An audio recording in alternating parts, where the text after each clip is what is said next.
Сайн байцгаана уу хүүхдүүдээ? Та бүхэндээ энэ өдрийн мэндийг хүргэе. Өнөөдрийн хичээлийн сэдэв баатруудын үзэл бодлыг харьцуулан унших. Энэхүү хичээлээр бид булаг эхийг уншиж танилцсан. Танил бус үгсийг мэдэж 3 анжны үзэл бодлыг харьцуулан унших даалгавруудыг хийж гүйцэтгэнэ. Өнөөдрийн хичээлдээ идэвхтэй оролцохыг хүсье.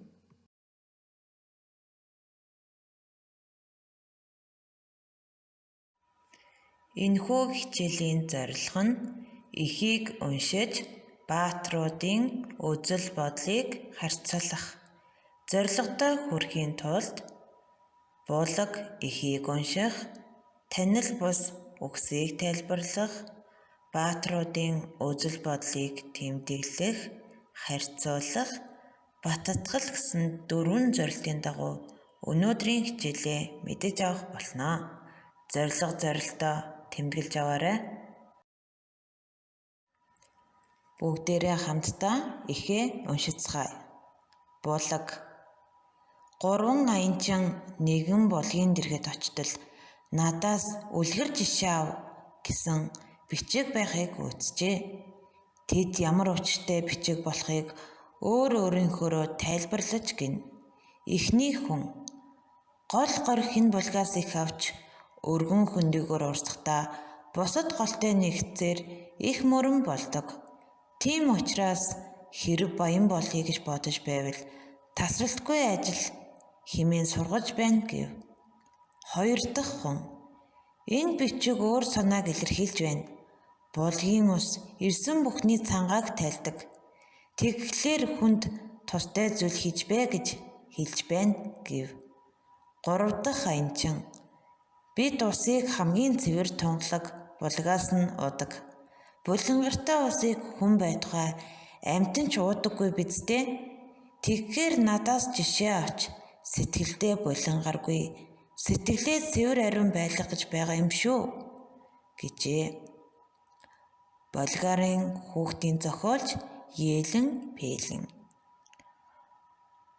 За одоо хүүхдүүдээ хараагаараа дахин нэг сайн уншаарай. Одоо танил бус үгсийг уншаарай. Булаг. Газар доороос оргилон гарах ус. Шанд. Бяцхан булаг ус. Гол. Ихээхэн урсгал ус. Нуур. Эрэг бүхий их хэмжээний тогтсон ус. Тойрон. Нуур байгаад хатаж ширгсэн шаварлаг хөрстэй бага зэрэг устай газар. Бүрд. Газараас ундран гарч хол урсахгүй тогтсон ус. Тэнгис далай. Дэлхийн усан мандал усан бүрхөвчийн нэгэн хэсэг болох шоруу гамттай гашуун ус бүхий үлэмж хэмжээний ус. Танил бус үгсээ дэвтэртээ бичиж чийжлээрэй.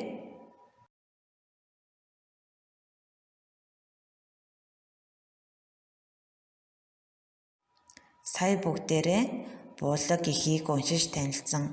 Танил бус үгсийг мэдэж авсан бол одоо баатрын үзэл бодлыг тэмдэглэж харьцуулцгаая. 1 дахь аянчин гол горих энэ булгаас их авч өргөн хөндөгөөр урсахдаа бусад голтой нэгцээр их мөрөн болдог. Тийм учраас хэрэг баян болъё гэж бодож байвал тасралтгүй ажил хэмээн сургаж байна гэж хэлсэн. 2 дахь аянчин энэ бичиг өөр санааг илэрхийлж байна. Булгийн ус ирсэн бүхний цангааг тайлдаг. Тэгэхээр хүнд тустай зүйл хийж бай гэж хэлж байна гэсэн. 3 дахь аянчин бид усыг хамгийн цэвэр тунгалаг булгаас нь уудаг. Булангартай усыг хүн байтугай амьтан ч уудаггүй биз дээ. Тэгэхээр надаас жишээ авч сэтгэлдээ булангаргүй, сэтгэлээ цэвэр ариун байлгах гэж байгаа юм шүү гэж өөрсдийн бодлоо хэлсэн. Та нар аль аянчтай санал нэг вэ хүүхдүүдээ?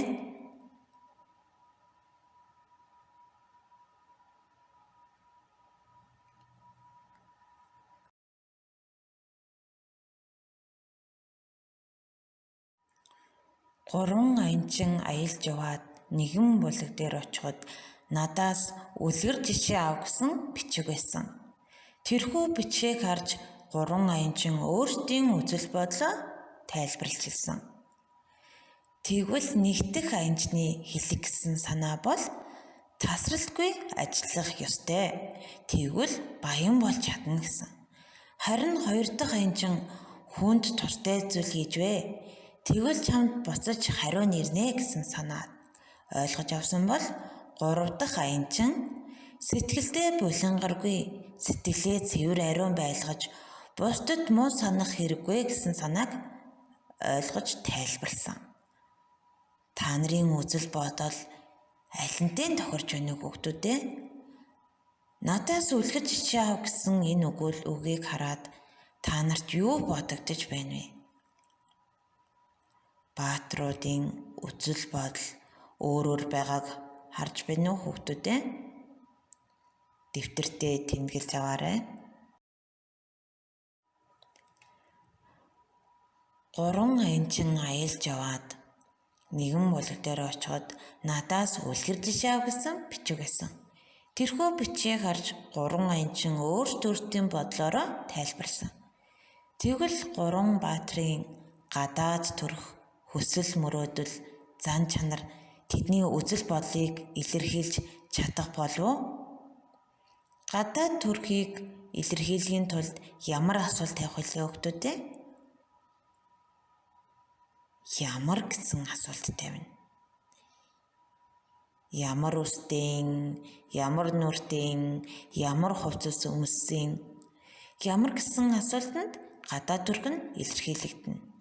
Тэгвэл тэдний хүсэл мөрөөдөл юу вэ? Нэгдэх аянчин баян болохыг хүссэн юм болов уу? 2 дахь аянчин бусдад сайхан сэтгэлээр туслах ёстойг ойлгосон юм болов уу? 3 дахь аянчин бусдад муу санахгүй, сэтгэлээ цэвэр ариун байлгаж сайн сайхан зүйл бодох ёстойг ойлгосон юм болов уу? Тэгвэл тэдний зан чанар нь ямар юм болоо? Тусч, өгөөмөр, сайхан сэтгэлтэй. Өөр ямар ээж болох вэ хүүхдүүдээ? Багш нь та нарт асуулт хэлбэрээр үлдээж байгаа учраас та нар өөрсдийн бодлороо хариулж хичээрэй. Булаг гэхийг хэрхэн ойлгосныг багш нь баттгал хэлбэрээр шалгах гэж байна. Цэгийн орон тохирох аянчныг хооронд нь холбоорой. Нэгдэх аянчин юу гэж хэлсэн бэлээ хүүхдүүдээ? Эхлээд бүгдээрээ өгүүлбэрүүдээ уншицгаая.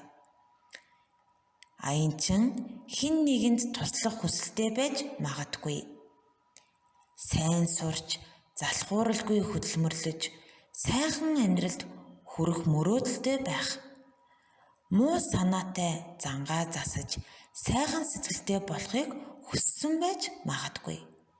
Нэгдэх аянчинтай аль нь тохирох вүлээ?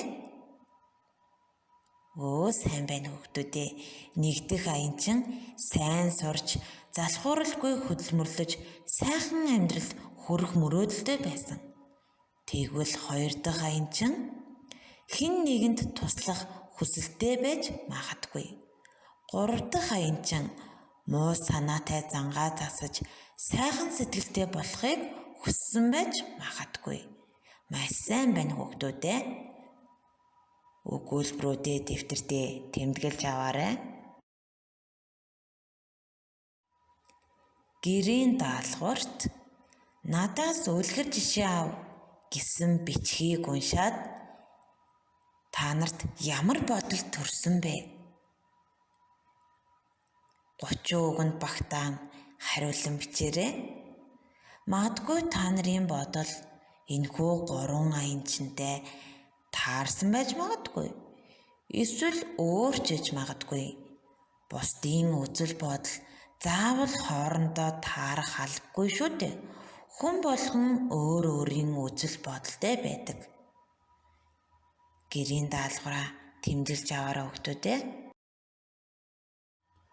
Өнөөдрийн хичээлээр бид булаг эхийг уншиж танилцсан Танил бус үгсийг мэдэж баатруудын үзэл бодлыг уншин булаг ихээ хэрхэн уншиж ойлгосноо баттгсан даалгавруудыг хийж гүйцэтгэлээ. Өнөөдрийн хичээл болон өмнөх хичээлтэй холбоотой зүйлсээ багшийнхаа мэйл хаяг руу анги овог нэрээ бичиж асуухаас гадна 99 22 75 38 гэсэн дугаар руу залгаж ойлгоогүй асууж тодруулах зүйлсүүдээ хэлээрэй хүүхдүүдээ. Өнөөдрийн хичээлээ анхааран үзсэн сурагчдаа баярлалаа. Дараагийн хичээлээр уулзтлаа. Баяртай.